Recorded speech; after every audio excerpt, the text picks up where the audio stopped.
படம் ரொம்ப நல்லா இருந்துச்சு. என்ன பிடிச்சிருந்தது இந்த படத்துல? அதில் இந்த லவ் கான்செப்ட் வந்து இந்த ஏஜ் வச்சு வந்திருக்கு. ஸோ அது ரொம்ப நல்லா இருந்துச்சு. எந்த வயசுனாலும் நம்ம கல்யாணம் பண்ணலாம் அப்படிங்கிறது வந்துருந்துச்சு. அது ரொம்ப நல்லா இருந்துச்சு. படம் ஓகே, பார்க்கலாம். ஹீரோ ஹீரோயின் எப்படி பண்ணிருக்காங்க? நல்லா இருக்கு. ரொம்ப நல்லா இருக்கு. மியூசிக் மியூசிக் செம்மையா இருக்கு. ஃபர்ஸ்ட் 2 சாங்ஸ்லாம் நல்ல ஃபேமிலி சாங்ஸ் மாதிரி வந்திருக்கு. அதான் ரொம்ப நல்லா இருக்கு.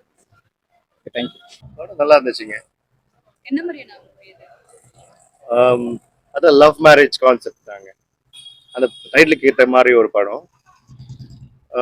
எந்த வயசுலயும் கல்யாணம் பண்ணிக்கலாம், வயசுக்கு ஏற்ற மாதிரி கல்யாணம் பண்ணிக்கணுன்ற ஒரு கான்செப்ட்.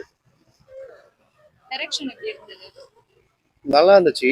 ஆனா இது வந்து ஒரு தியேட்டரிக்கல் ரிலீஸ் மாதிரி இல்லை, ஒரு ஓடிடி பிளாட்ஃபார்முக்கு நல்லா இருக்கும் இந்த மூவி.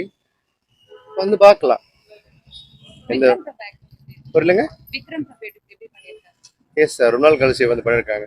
ஒரு மாதிரி சட்டிலான ஒரு லோ கேரக்டர் தான். பர்ஃபார்மன்ஸ்க்குன்னு பெருசாக இடம் இல்லை அவருக்கு. But good. மத்தவங்களாம் ஹீரோயின் மத்த ஆர்டிஸ்ட்லாம் எப்படி எஸ், பண்ணிருக்காங்க? குட் நல்லா பண்ணியிருந்தாங்க. ஓரளவுக்கு ஓகே. மியூசிக் மியூசிக் ஓவர் கொஞ்சம் நல்லா பண்ணணும்.